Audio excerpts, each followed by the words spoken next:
Hello అండి అందరికీ welcome back to my channel. మనం ఏం చేస్తున్నాం ఈరోజు? నేను పులిహోర చేస్తున్నానండి. పులిహోర పులుసు సారీ పులిహోర పులుసు చేస్తున్నా. ఇన్స్టెంట్ పులిహోర పులుసు. ఎందుకంటే ఒకసారి చేసి పెట్టుకుంటే మనం అప్పటిదప్పుడు కలుపుకోవడానికి ఉంటుంది అనేసి పులిహోర పులుసు చేస్తున్నాను. సో ఇదండి ఆయిల్ ఎక్కువనేనా? కొంచెం ఎక్కువనే చేసి కొంచెం ఎక్కువ, ఎందుకంటే మా ఆయనకి ఎక్కువ ఇష్టం పులిహోర పులుసు. పులిహోర పులుసు ఒకటి, పచ్చడి ఒకటి, ఇంకేంటది పప్పు ఒకటి, ఇది ఏంటది మర్చిపోయినా, ఉలవచారు ఒకటి. ఆయనకి ఎప్పటికి ఉంటే ఏ కర్రీ అవసరం లేదు, అందుకనే కలిపి పెడుతున్నాను అనమాట. ఇలా పులిహోర పులుసు రెడీ చేసి పెడుతున్నా. వేడి అన్నంలో టక్కున వేసుకొని తినేసేయచ్చు. అండ్ ఇది చేసేది కూడా మేము ఇప్పుడు చింతపండు పులిహోర అండి, బాగుంటుంది. సో వేడి అన్నంలో వేసుకొని ఫస్ట్ ఆవాలు నేను తీసుకుంటామ్మా, అంత కష్టపడకు. ఫోన్ పొయ్యిలో పడ్డదనుకో. I'm helping you. అవసరం లేదు, అక్కడ పెట్టు. సో ఫస్ట్ ఆవాలండి, కొంచెం ఎక్కువనే క్వాంటిటీ కాబట్టి ఎక్కువ చేసుకుంటాం. ఇంగ్రీడియంట్స్ కూడా ఎక్కువనే ఉంటాయి అన్నమాట. సో ఇది ఇన్స్టెంట్గా చేసి పెట్టేసుకుంటే ఎన్ని రోజులు ఉంటుందమ్మా? 1 month వరకు ఉంటుంది. 1 month నిల్వ ఉంటుంది తడి తలగపోతే. ఓకే. సో కొంచెం జీలకర్ర, నువ్వులు కూడా వేసుకుంటే బాగుంటుంది, కానీ మేము వేసుకోవట్లేదు. మేము వేయం కూడా నువ్వులు. ఇదండి పల్లీలు, ఆవాలు కొంచెం అంతా మిక్సీకి పట్టేస్తే బాగుంటుంది, కానీ ఆవ పులిహోర లాగా ఉంటుంది కమ్మా. మా ఆయనకు అవన్నీ నచ్చం. వద్దు, పెద్ద కొద్దు. సో ఇదండి ఇప్పుడు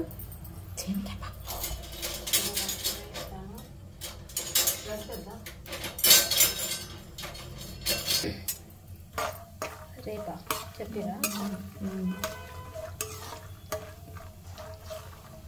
సో ఇప్పుడు వచ్చేసి ఏంచాలా, శనగపప్పు కొంచెం వేసుకుంటున్నాము, ఎందుకంటే మా డాడీ శనగపప్పు ఎక్కువ తినాడు. పండాలు ఇరుక్కుంటుంది అని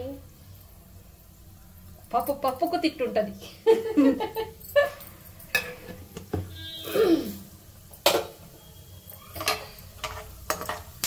పల్లీలు తింటారు కానీ శనగపప్పులు, మినపటి వైట్ కలర్ పప్పు ఏందమ్మా అది? మినపప్పు. పప్పులు తిన్నాడు నాన్న.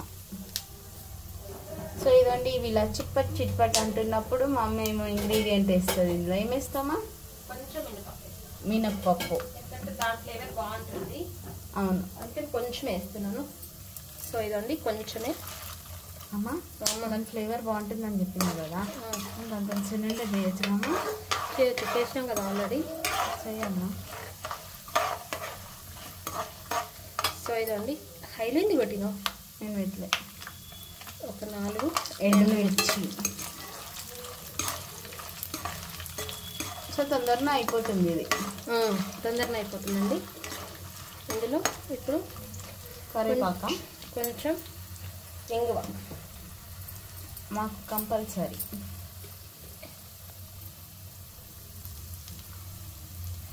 ఇంగువ అండ్ కొంచెం పసుపు. ఇంగువ ఏంగో స్మెల్లే మారిపోద్ది, అసలు చాలా బాగుంటుంది. కొంచెం పసుపు ఎక్కువనే పడుతుంది.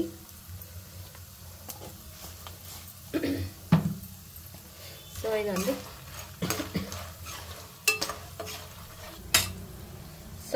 పచ్చిమిర్చి తర్వాత ఎందుకు వేస్తున్నానంటే కొంచెం వేగితే బాగుండవు, ఫ్లేవర్ పచ్చిగా ఉండాలి. ఎందుకంటే చింతపండులో కూడా వేయలేదు కాబట్టి అందుకే తర్వాత వేస్తున్నా.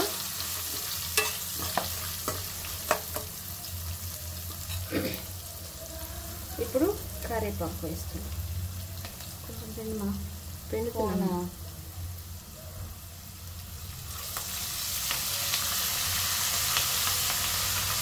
ఒక్కొక్కళ్ళు ఒక తీరు చేసుకుంటారండి, మేమైతే ఇలానే చేసుకుంటాం.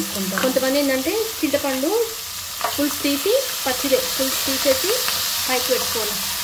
సో ఇవి అయిపోయాయి కదండి. ఇప్పుడు చింతపండు ఆల్రెడీ నేను పులుసు తీసి పెట్టుకున్నాను. ఇదిగోండి, ఇది వేస్తున్నాను. సో అది పులుసు చింతపండు పులుసు అనమాట. అది ఇప్పుడు చిక్కగా కావాలమ్మ, మొత్తం దగ్గరికి వస్తుంది. ఆయిల్ పైకి వచ్చిందంటే అయిపోయినట్లు లెక్క. కొంతమంది ఏం చేస్తారంటే చింతపండు పులుసు తీసి అందులోనే పచ్చిమిర్చి కరివేపాకు ఉడకబెట్టుకొని తాలింపులో కలుపుతారు. అది నాకు నచ్చదు, ఎవరి ఇష్టం బాగుంది. నేను ఇలా చేసుకుంటా. ఇది కొంచెం దగ్గరికి రావాలి. ఇప్పుడు ఇందులో సాల్ట్ వేస్తాను. సో మేము తీసుకున్న చింతపండు పులుసు అయితే అని కొంచెమే తీసుకున్నాం. చింతపండు కూడా అంటే సరిపడా, మరీ పుల్లగా అవ్వదు, అలానే మరీ తక్కువ అవ్వదు, కరెక్ట్ తీసుకున్నాము. అండ్ ఇప్పుడైతే ఇందులో సాల్ట్ వేసుకుంటున్నాం. కొంచెం సాల్ట్. ఈ చింతపండు ఏంటంటే కొంచెం ఒక హాఫ్ అన్ అవర్ ముందలా వేడి నీళ్ళలో నానబెట్టుకోండి, అప్పుడు పులుసు తొందరగా వచ్చేసింది. ఆమా ఇప్పుడు ఒక్క ముక్క బెల్లం, మా దగ్గర క్యూబ్స్ ఉన్నాయి, అవి వేసేస్తే ఇదండి చిన్న బెల్లం ముక్క బాగుంటుంది. తీయగా పుల్ల పుల్లగా ఉంటుంది అన్నమాట. అంటే మామూలు పులిహోర పులుసులో బెల్లం వేస్తారు కంపల్సరీ. ఇప్పుడు దీన్ని మొత్తం దగ్గర రానిద్దాం. దగ్గరికి వచ్చేసింది, పచ్చడిలాగా వచ్చేసింది. ఓకే, ఒక్క 5 minutes మూత పెట్టాలా? అవసరం లేదు. ఓకే. సో ఇదండి ఇంకొంచెం దగ్గర పడాలి. అయిపోయింది ఆల్మోస్ట్. కొంచెం దగ్గర పడితే ఆపేసుకోవచ్చు. స్మెల్ మాత్రం బాగా వస్తుంది. కొంచెం దగ్గర పడాలి. చేసింది నేను కాబట్టి మంచిగా చేస్తే మా అమ్మాయి చేసినట్లే కాదు కదా. ఇంకొంచెం దగ్గర పడాలండి. సో ఇదండి అయిపోయింది. ఓన్లీ ఆయిల్ మాత్రమే పైకి వచ్చింది, చూసారా? అలా రావాలన్నమాట. ఇలా రావాలి. సో గ్రేవీ లాగా ఇక మొత్తం ఆయిల్, ఇంకేం లేదు. చూసారా? ఇది ఒక 1 month వరకు కూడా ఫ్రిడ్జ్లో పెట్టుకుంటే నిల్వ ఉంటుంది. మీకు ఎప్పుడు కావాల్సి అప్పుడు కలుపుకొని తినచ్చు. సో ఇదండి ఇన్స్టెంట్ పులిహోర పులుసు, చింతపండు పులిహోర పులుసు అయితే అయిపోయింది. ఇన్స్టెంట్ చింతపండు పులిహోర పులుసు అయిపోయింది. ఇప్పుడు చల్లగా అయిపోయిన తర్వాత గ్లాస్ కంటైనర్లోకి అయితే షిఫ్ట్ చేసుకొని పక్కన పెట్టుకుందాం. సో ఈరోజు వీడియో అయితే ఇంతే అండి. హోప్ మీ అందరికీ నచ్చింది అనుకుంటా. నచ్చితే మా ఛానల్ని లైక్ చేయండి, షేర్ చేయండి అండ్ ఆల్సో సబ్స్క్రైబ్ చేసుకోండి. Thank you for watching. Bye అమ్మా. బాయ్. ఉండు, కంటైనర్లోకి ఎత్తిన తర్వాత చూపించాలి మళ్ళీ. సో ఇదండి ఈ జార్లో తీస్తున్నాను. చల్లగా అయినాక తీసుకోండి, మళ్ళీ గ్లాస్ బ్రేక్ అవ్వకుండా. సో ఇదండి ఇట్లా గ్లాస్ జార్లోకి అయితే తీసుకున్నాం అనమాట. మొత్తం అయితే ఇంత వచ్చింది మాకు. ఇది ఎన్ని రోజులు ఉంటుందమ్మా? 1 month అయినా ఉంటుంది. ఇంకా ఉంది, ఇంకా ఉంది ఎక్స్ట్రా.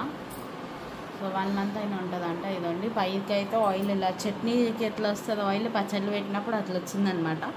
సో ఇదైతే సేమ్ చింతపండు పచ్చడి లెక్క ఉంది బట్ ఇది చింతపండు పులిహోర పులుసు. సో ఇదండి ఈరోజు వీడియో అయితే. నచ్చింది అనుకుంటా. నచ్చితే మా ఛానల్ని లైక్ చేయండి, షేర్ చేయండి, సబ్స్క్రైబ్ చేసుకోండి. Thank you.